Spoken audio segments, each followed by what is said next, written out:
Okay. I had to readjust everything. I just got done setting my hair for the week. Just threw on my favorite men's dress shirt. I have a collection of these, by the way. I was just feeling that. Lately, I've been feeling menswear and makeup. That has been the vibe lately. So, welcome to the circle. I'm gonna just cast a net with my selenite wand. I love doing that.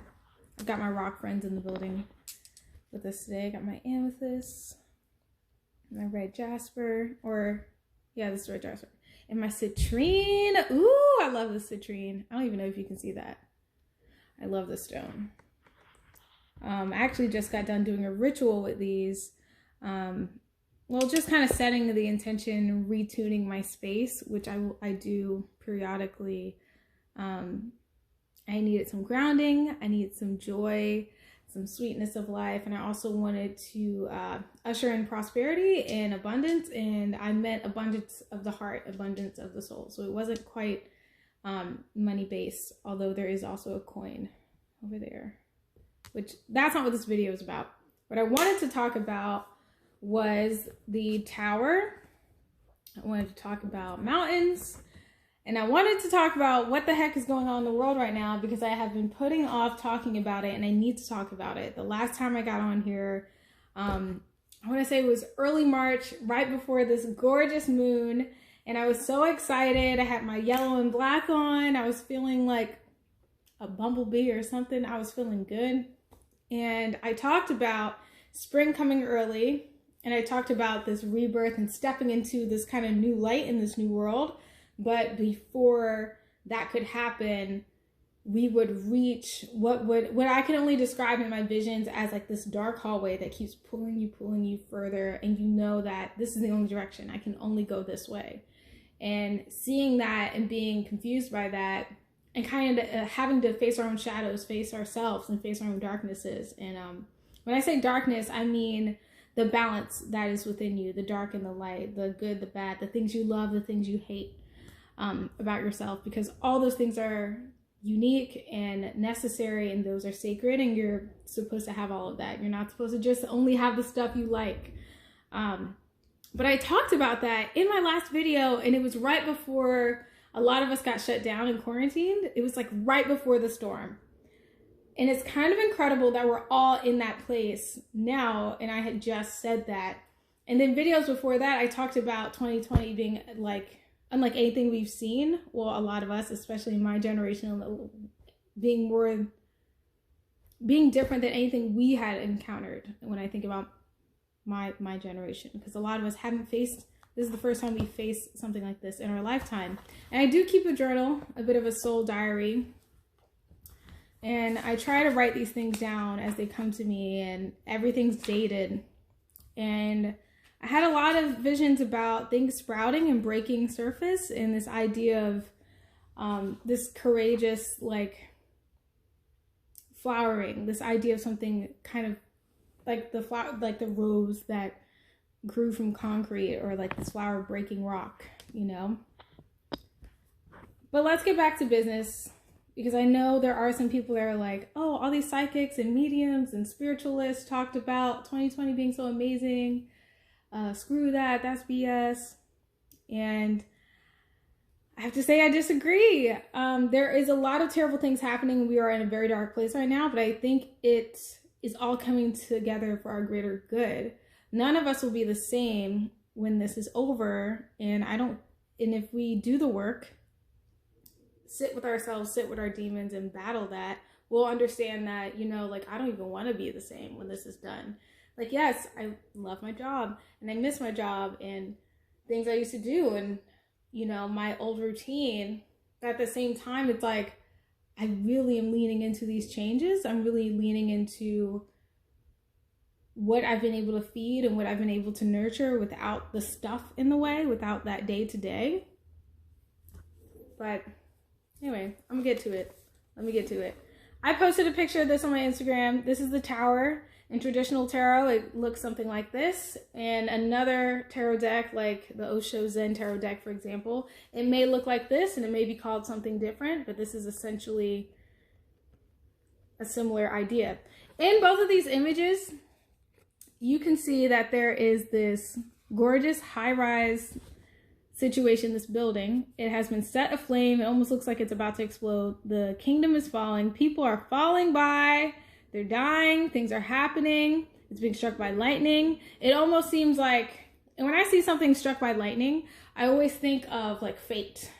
Like you've been stricken down. Like what are the odds that you would ever be struck by lightning twice, or that you would ever be struck by lightning, period? So it's this idea of feeling like this was done to me. This was out of my hands. But what's powerful about the tower, which I'm going to get to soon, is I keep having these visions and these dreams about a building that looks like this. And sometimes it looks like that. And I'm looking into a field and I see this building begin to burst into flames. And it starts to kind of shoot flames out the top and kind of explode in a sense. Like it's kind of like doing that. And there are people jumping out of this building onto the ground, and it's crumbling. All the bricks, everything that makes this building is crumbling, and it's piling up at the bottom. So as it's falling, it's piling, and I'm panicking. I don't know what to do. There's nothing I can do about it, no matter how fast I run to get to this happening. There's no way I can get to them. It's happening so quickly, and I keep staying in this wide, far away shot. And there's always someone at the end of this vision, and it's a lot less people than before, who is gathering all the dead bodies and all the broken pieces, and they're building what looks like a mountain. And it becomes this foundation that they stand on, and I see them begin to build new things on top of the crumbling bodies and debris. And it's quite a strange thing to repeatedly dream about and have visions about. And I keep hearing, you know, what crumbles around me creates a foundation before my feet. What crumbles around me creates a foundation before my feet. Listen, I'm just telling you what's been coming to me for like a week now. I mean, it really hit me. I had to write it down. I had to do my best to draw it. I'm not one for drawing, so I just kind of scribble until it makes sense. Sometimes I mindlessly scribble and a picture comes out, or something I can deem like picturable comes out. And I also keep writing about samsara and paradise, and this idea of something breaking the surface. Something's about to break. And crackling. I keep hearing crackling. So I wanted to say, where the world is right now, a lot of people are angry, a lot of people are terrified and scared, and they don't understand why is their world falling apart? Why is everything they know changing? The truth is, none of us are going to come out of this on the other side the same, and not everyone will make it. And I've said this so many times. I say this in other videos, you know, where you're going, you can't take everyone with you, and where you're going, you're not going to be the same. You're not even going to want to be the same. And things are falling apart so that they can come back together anew. And all we can do right now is stand our ground. This is from the Kyle Gray Angels and Ancestors deck. I love this card. Please behold. Please appreciate his work. So stunning. But just like a mountain, root yourself and ground yourself in who you are. Even if that means understanding that you're changing in this time and that you can really face yourself. A lot of us are afraid to face ourselves and to face our own. I'm trying not to curse because I would like to upload this on other platforms where you cannot curse. So I'm trying. But to face our stuff, you know what I'm saying? And a lot of us are afraid to up level, in the sense that means something has to go, something has to die, something has to be left by the wayside so that we can step into this new chapter. I consider myself an artist. I work in art. It's always been the work I've done, but I've also done this work. And for a long time, I was doing this spiritual work, this healing, this light work, this energy work. I was doing it in secret. I was doing the prophesying and all this stuff, I was doing it in the broom closet, if you will. And it wasn't until a handful of months ago that I started to become a little more public about it. And I've been getting this urge in the school to be upfront. A lot of that is a part of my personal transformation of not hiding my gifts, not hiding who I am. I'm gonna have some water. Give me a second.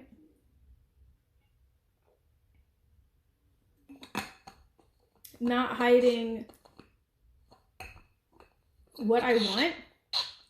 And it's crazy because I do these shows and these performances and I work in art and entertainment. But when someone asks me about my dreams, it's never really about art and entertainment. Not to say that those aren't my dreams and that I don't love those things. When I think of the core of who I am, the core of what I'm meant to do and what I'm meant to be, and what will matter on a more permanent, eternal, multi-dimensional level, it's not going to be how many people came to see what show or how many people watched what movie or TV show or listened to what album or whatever. It's going to be who got healed, who was transformed, where did the light shine. My name Rekha even means the light that cannot be turned off. So for me to be a light worker, to me to be spreading light and love, that has always been such a part of my purpose and my destiny. And the further I'm pulled away from my distractions, the more I realize that this is the thing I have when I have nothing else.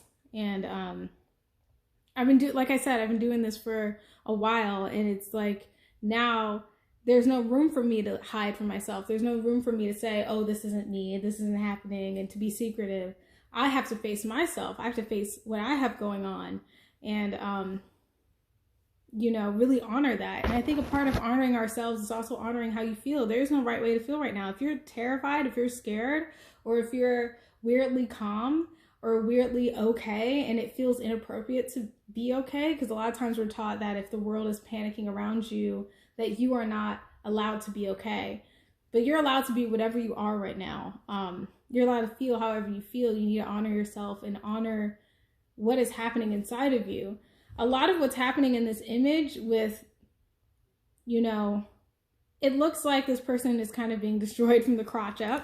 But really what's happening is they're getting in tune with their truth. This is a throat chakra, which like is your truth and your education, how you communicate. It's also, this is your heart, and this is your root and your sacral. This is where the stability happens. This is where creation and creative energy happens. This is your heart. This is your healing. This is how you give and receive love and light in the world. Everything is coming together. And in the midst of all this anxiety and all this angst and all this turmoil, this person is actually up leveling. And in the meantime, some things had to go. So what's really powerful about the tower and what's really powerful about what we're going through right now is that it's actually working out interdimensionally and on multiple realms, multiple planes of consciousness, the physical, the spiritual, the cosmic, and beyond. It's working for our favor. The earth is transforming. Yes, people are dying. Yes, it is tragic. Yes, it is terrifying. But there are going to be some of us who survive this. There are going to be a lot of us who come out of this on the other side completely changed, completely anew. Not in the sense that we are like a different person, but if anything, we will be more ourselves, more who we are meant to be, because we don't have those distractions. We have nothing else to live for other than today and right now. Like, think about it. If you knew you only had a couple weeks left, or you knew that every move you make, no matter how hard you try, you are at risk. This could be your last day. How would you live? How would you live? Who would you be? What would you say to yourself? What would you say to the people around you? Would you still be hiding if you knew you didn't have time? And I'll leave you with that. Would you still be hiding if you knew you didn't have time? And understand that, you know, what crumbles around me creates a foundation before my feet.